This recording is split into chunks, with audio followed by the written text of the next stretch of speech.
Hello friends, எல்லாரும் எப்படி இருக்கீங்க? நான் சூப்பராக இருக்கேன். நீங்களும் சூப்பராக இருக்கீங்க அப்படின்னு நம்புகிறேன்.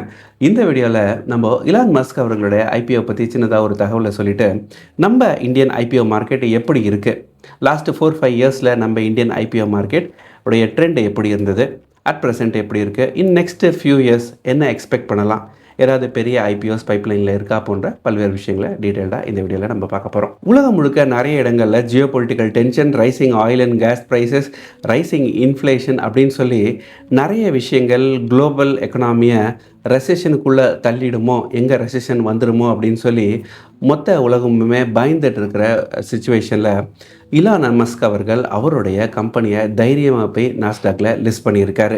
லிஸ்ட் பண்ணதோடு மட்டும் இல்லை, அதில் வெற்றியுமே அவர் கண்டிருக்காரு. யூஸ்வலாக குளோபல் எக்கனாமி சரியில்லாத ஒரு சுச்சுவேஷனில் நிறைய கம்பெனிஸ், அதுவும் உலகத்துடைய ஜெயன்ஸாக இருக்கிற நிறைய கம்பெனிஸ் அவங்களுடைய கம்பெனியை லிஸ்ட் பண்ண யோசிப்பாங்க. ஏன்னா அந்த கம்பெனியை நம்பி இன்வெஸ்ட் பண்ண இன்வெஸ்டர்ஸ்க்கு நல்ல ஒரு எக்ஸிட் ஆனது கிடைக்காது. வேல்யூவேஷன்ஸ் ரொம்ப லோவாக கோட் பண்ணுவாங்க. நிறைய இன்வெஸ்டர்ஸ் ஐபிஓக்கு சப்ஸ்கிரைப் பண்ணாமல் போவாங்க. இந்த மாதிரிலாம் நடக்கக்கூடிய பாசிபிலிட்டி இருக்கிற சுச்சுவேஷனில், குளோபல் டர்மாயில் இருக்கிற சுச்சுவேஷனில் இலான் மஸ்க் அவர்கள் எதை பற்றியுமே யோசிக்காமல் தைரியமாக அவருடைய ஸ்பேஸ்எக் நிறுவனத்தை போய் நாஸ்டாக்ல லிஸ்ட் பண்ணியிருக்காரு. கிட்டத்தட்ட $150 அப்படின்னு தொடங்கின அந்த ஸ்டாக்கோடைய ப்ரைஸ், ருபீஸ் கிடையாது, டாலர்ஸ், $150 அப்படின்னு தொடங்கின அந்த ஸ்டாக்கோடைய ப்ரைஸ் கிட்டத்தட்ட 160 வரைக்கும் போச்சு. அவங்களுடைய வேல்யூவேஷன், அவங்க ஃபண்ட் ரைஸ் பண்ணும்போது $75 பில்லியன் அப்படின்ற மாதிரி அவங்க எக்ஸ்பெக்ட் பண்ணியிருந்தாங்க. மார்க்கெட்டில் லிஸ்ட் ஆகும்போது அந்த கம்பெனியோடைய வேல்யூவேஷன் கிட்டத்தட்ட $1 ட்ரில்லியன் தாண்டி இலான் மஸ்க் அவர்களை உலகத்துடைய முதல் ட்ரில்லியனராக மாற்றிருக்கு. இதற்கு ஒரே ஒரு வரியில் சொல்லணும் அப்படின்னா, ஃபார்ச்சூன் ஃபேவர்ஸ் தி பிரேவ். உலகத்துடைய மிகப்பெரிய பணக்காரராக இருக்கிற இலான் மஸ்க் அவர்கள் இப்படி ஒரு போல்டான ஒரு மூவ் எடுத்ததன் காரணமாக மற்ற நாடுகளில் இருக்கிற மிகப்பெரிய கம்பெனி ஓனர்ஸ், எக்ஸாம்பிளுக்கு நம்ம இந்தியாவை எடுத்துக்கிட்டோம் அப்படின்னா, அம்பானி அவர்களுடைய ஜியோ நிறுவனம் ஐபிஓக்கு வருமா வராதா அப்படின்ற ஒரு ஹைட் அண்ட் சீக் கேமை லாஸ்ட்டு 4-5 இயர்ஸாக விளையாடிட்டு இருக்காங்க. கோவிட் வந்தது, அதுக்கப்புறம் ஒரு டல்லான மார்க்கெட் ஃபேஸ் வந்த ஒரு காரணத்தினால ஜியோ அவங்களுடைய ஐபிஓவை லிஸ்ட் பண்ணாமல் இருந்தாங்க. ஆல்மோஸ்ட் எல்லாம் ரெடி அப்படின்ற சுச்சுவேஷனில் இருந்துமே அவங்க ஐபிஓ போகலாமா வேணாமா அப்படின்னு யோசிச்சுட்டு இருக்காங்க. 2026 ஜியோ நிறுவனம் அவங்களுடைய ஐபிஓவை நம்ம மார்க்கெட்டில் கொண்டு வந்துடுவாங்க அப்படின்னு யோசிச்சுட்டு இருக்கும்போது, சொல்லவே வேணாம், ஈரான் அமெரிக்கா இடையிலான போர், இது என்டையர் குளோபல் எக்கனாமியை ஒரு பதட்டமான ஒரு சுச்சுவேஷனுக்கு தள்ளிடுச்சு.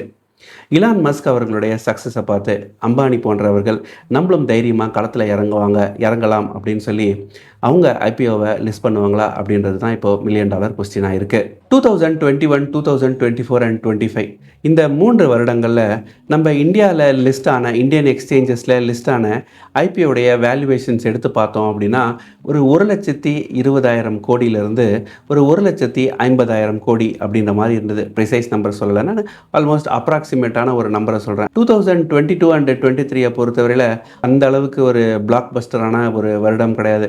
அந்த வருடங்களில் பார்த்திங்க அப்படின்னா ஒரு 60,000 கோடியும், இன்னொரு 2023 ஒரு 50,000 கோடிக்கான ஐபிஓ மட்டுமே தான் வந்திருக்கு.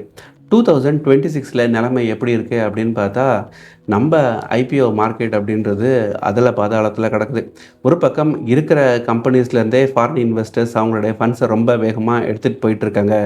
நம்ம domestic investors and retail investors பெரிய அளவில் பையிங் பண்ணுற ஒரே ஒரு காரணத்தினால தான் நம்ம மார்க்கெட் நிற்கிது அப்படின்னு சொல்லலாம். இதற்கு முன்னாடி 2008 நடந்த கிராஷ்லலாம் மிகப்பெரிய ஒரு ஃபாலை நம்ம சந்தித்தோம். பட் அந்த ஃபால் இந்த முறை அந்தளவுக்கு இல்லாததுக்கு ஒரு மிக முக்கியமான காரணம் நம்மளுடைய டிஐ தான். So thanks to DI and retail இன்வெஸ்டர்ஸ்ன்னு சொல்லலாம். ஸோ இந்த அளவுக்கு நம்ம சப்போர்ட் கொடுத்தாலும் நம்மளுடைய ஐபிஓ மார்க்கெட் அந்தளவுக்கு பாசிட்டிவான ஒரு ஜோனில் இல்லை. இந்த வருஷம் 2026 ஸ்டார்டிங் ஆல்மோஸ்ட் ஒரு 6 மாதங்கள் போயிடுச்சு. இது வரைக்குமே ஒரு 20,000-30,000 கோடிக்கான கம்பெனிஸ் உள்ளே வந்திருந்தால் பெருசு. இருக்கிற கம்பெனிஸ்லேருந்தே அவங்களுடைய ஸ்டாக்ஸை ஃபாரின் இன்வெஸ்டர்ஸ், நிறைய ஃபண்ட் ஹவுசஸ் செல் பண்ணி எக்ஸிட் பண்ணிகிட்டு இருக்காங்க. ஏன்னா ப்ராஃபிட் புக்கிங் ஒரு சைடில், ஏற்கனவே சொன்ன மாதிரி ஜியோ பொலிட்டிக்கல் டென்ஷன்ஸு, அதே மாதிரி நம்மளுடைய ருப்பி ரொம்ப வீக்காக போயிட்டுருக்கு. ஸோ இது மாதிரி பல்வேறு காரணங்கள்னால நிறைய பேர் அவங்களுடைய பணத்தை நம்ம இந்தியன் மார்க்கெட்ஸ்லேருந்து எடுத்துகிட்டு இருக்காங்க. ஸோ இந்தியன் மார்க்கெட்ஸ்லேருந்து பணத்தை அவங்க வெளியில் எடுக்கிறாங்க அப்படின்னும்போது புது கம்பெனிஸ்க்கு அவங்க அந்தளவுக்கு ஆர்வம் காட்ட மாட்டாங்க. இது இல்லாமல் இன்வெஸ்டர் சைடில் ரீசன்ஸாக நம்ம சொன்னாலும், இன்னொரு பக்கம் நிறைய கம்பெனிஸ் அவங்களுடைய ஐபிஓவை மார்க்கெட்டுக்குள்ளே கொண்டு வரத்துக்கே யோசிக்கிறாங்க. ஏன்னா நல்ல ஒரு வேல்யூவேஷன் கிடைக்காது. எக்ஸாம்பிளுக்கு நம்ம ஒரு வீடை விற்கிறோம் அப்படின்னா, நம்மளுக்கு நல்ல விலை கிடைக்கல அப்படின்னா நம்ம என்ன பண்ணுவோம்? சரி இந்த வருஷம் விற்க வேணாம், அடுத்த வருஷம் கொஞ்சம் ரேட் ஏறினதுக்கப்புறம் நம்ம வீடை விற்றுக்கலாம், நிலத்தை விற்றுக்கலாம் அப்படின்னு ஒரு டிசிஷன் எடுப்போம் இல்லையா? அதே மாதிரி நிறைய கம்பெனியோடைய ஓனர்ஸ் வந்து இப்போ நம்ம ஐபிஓக்கு போனோம் அப்படின்னா நம்மளுடைய இன்வெஸ்டர்ஸ்க்கு நல்ல ஒரு எக்ஸிட்டை கொடுக்க முடியாது, நல்ல ஒரு வேல்யூவேஷன் கிடைக்காது அப்படின்றத ஒரு காரணத்தினால நிறைய பேர் ஐபிஓக்கு வரவே யோசிக்கிறாங்க. இந்த மாதிரியான ஒரு ஒரு கேயாஸ் அப்படின்னு சொல்லலாம். பெரிய கேயாஸ் கிடையாது, பட் ஓரளவுக்கு கிளம்ஸியான ஒரு மார்க்கெட் சிச்சுவேஷனில் நிறைய பேர் அவங்களுடைய ஐபிஓஸை லிஸ்ட் பண்ண யோசிக்கிறாங்க. நிறைய பேர் எல்லாம் ரெடியாக வச்சுருக்காங்க பேப்பர்ஸ். அந்த ஸ்டேஜிங் ப்ராசஸிங்லாம் முடிஞ்சாலுமே அவங்க மார்க்கெட்டில் இந்த வருஷம் வேணாம், 2027 பண்ணிக்கலாம், 28 பண்ணிக்கலாம், மார்க்கெட் ரிவைவ் ஆகிட்டோம் அப்படின்னு சொல்லி நிறைய கம்பெனிஸ் வந்து அவங்க ஐபிஓவை டிலே பண்ணுறதை நம்மளால் பார்க்க முடியுது. அமெரிக்காவில் ஸ்பேஸ் எக்ஸ் மாதிரியான ஒரு நிறுவனம் வந்து லிஸ்ட் பண்ணும்போது ஒரு பாசிட்டிவிட்டியை அது உருவாக்கியிருக்கு.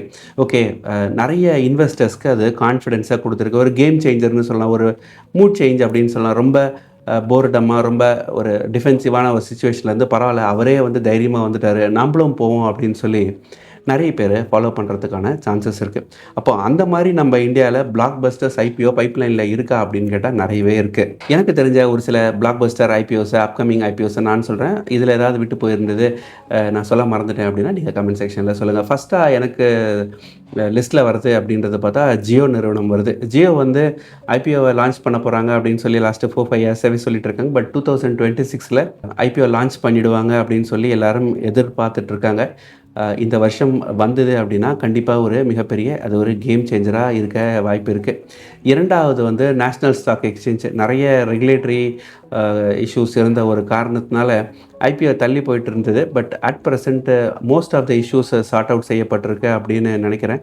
ஸோ அவங்களும் வந்து ஐபிஓக்கு பைப்லைனில் தான் இருக்காங்க, வெயிட்டிங்கில் தான் இருக்காங்க. எப்படி எல்ஐசி வந்ததோ அதே மாதிரி எல்ஐசிக்கு அப்புறம் இந்த 2 பெரிய நிறுவனங்களும் வந்து மார்க்கெட்டுக்குள்ளே வந்தது அப்படின்னா கண்டிப்பாக அது ஒரு பெரிய ஒரு மார்க்கெட் சென்டிமெண்ட்டை பூஸ்ட் பண்ணுறதுக்கான பாசிபிலிட்டி இருக்கலாம்.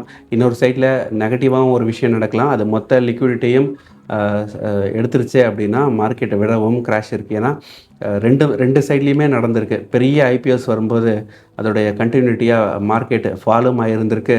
2002-3 அந்த டைம் பீரியடில் பார்த்திங்கன்னா மார்க்கெட் ரொம்ப சென்டிமெண்ட் ரொம்ப டேம்பாக இருக்கும்போது மாருதி சுசுக்கியோடைய ஐபிஓ வந்ததன் காரணமாக அது ஒரு மார்க்கெட் சென்டிமெண்ட்டையே பூஸ்ட் பண்ணிடுச்சு அப்படின்னு சொல்லலாம்.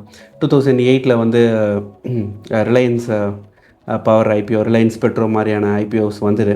அந்த டைமில் வந்து பார்த்தோன்னா ஐபிஓ வந்ததுக்கப்புறம் கரெக்ஷன் இருந்தது. So anything can happen.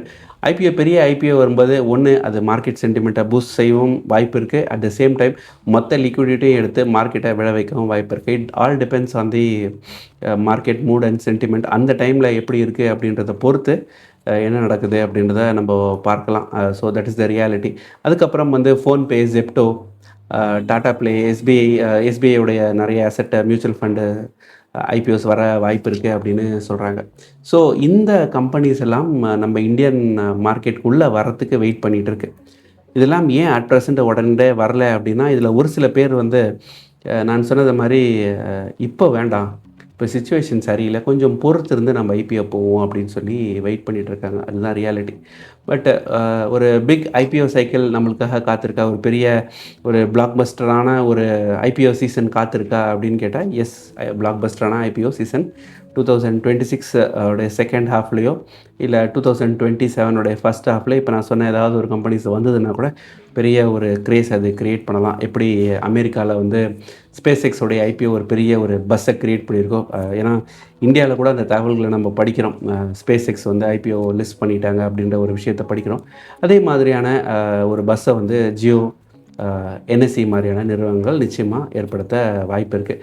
அப்படி நடந்தால் இப்போ இருக்கிற சிச்சுவேஷனுக்கு இப்போ பெரிய கம்பெனி வருது அப்படின்னு சொல்லி ஃபாரின் இன்வெஸ்டர்ஸோடைய மணி மறுபடியும் வரத்துக்கு நிறைய வாய்ப்புகள் இருக்குது அப்படின்றது என்னுடைய கருத்து. உங்களுடைய கருத்துக்கள் என்னன்றதை கமெண்ட் செக்ஷனில் சொல்லுங்கள். ஸோ அஸ் ஐ செட், இந்த ஐபிஓ ஸ்பேஸ் எக்ஸோடைய ஐபிஓ வந்து ஒரு டாமினோ எஃபெக்டை க்ரியேட் பண்ணுமா பண்ணாதா அப்படின்றது தான் ஒரு மிக முக்கியமான கேள்வியாக இருக்குது.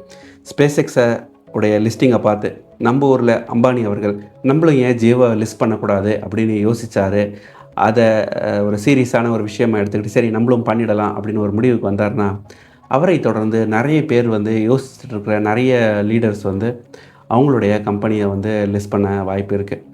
போன வருடம் லிஸ்ட் பண்ண கம்பெனிஸில் 2025ல் லிஸ்ட் பண்ண நிறைய கம்பெனிஸ் உடைய லிஸ்டிங் ப்ரைஸ்க்கு மேலே இருக்கா, ப்ரைஸ் மேலே ட்ரேட் ஆகிட்டுருக்கா, கீழே ட்ரேட் ஆகிட்டுருக்கா அப்படின்னு பார்த்தா எனக்கு தெரிஞ்ச ஒரு 80% ஆஃப் தி கம்பெனிஸோடைய கரண்ட் ப்ரைஸ் வந்து அவங்களோட லிஸ்டிங் ப்ரைஸ்க்கு கீழே தான் இருக்குது. ஸோ லாஸ்ட்டு ஒரு 9 to 10 monthஸாகவே நம்ம இந்தியன் மார்க்கெட்ஸ் விழுந்துட்டுருக்கு. எக்ஸ்பென்சிவான வேல்யூவேஷன் இதெல்லாம் காரணமாக இருந்ததுனால ஒரு நல்ல ஒரு அட்ராக்டிவான ஐபிஓ லாஸ்ட்டு ஒரு 8-9 monthஸாக இல்லை அப்படி தான் சொல்லலாம். கோல் இண்டியாவுடைய ஐபிஓ வரும்போதாகட்டும், இல்லை ரிலையன்ஸ் பவருடைய ஐபிஓ வரும்போதாகட்டும், பெரிய பெரிய ஐபிஓ வந்ததன் விளைவாக வந்து மார்க்கெட்ஸ் விட செஞ்சது. பட் இந்த முறை ஜியோ என்எஸ்சி மாதிரி ஆனால் ஐபிஓஸ் மார்க்கெட்டுக்குள்ளே வரும்போது விழுந்துட்டு இருக்கிற மார்க்கெட்டுடைய ட்ரெண்டை அதை மாற்றுமா இல்லையா அப்படின்றத நம்ம பொறுத்திருந்து பார்ப்போம். So big list of companies is waiting in pipeline அப்படின்ற ஒரு அப்டேட்டோட இந்த வீடியோவை நான் முடிச்சுக்கிறேன். இந்த வீடியோ பற்றின உங்கள் கருத்துக்கள் என்ன அப்படின்றத கமெண்ட் செக்ஷனில் சொல்லுங்கள். நன்றி, வணக்கம்.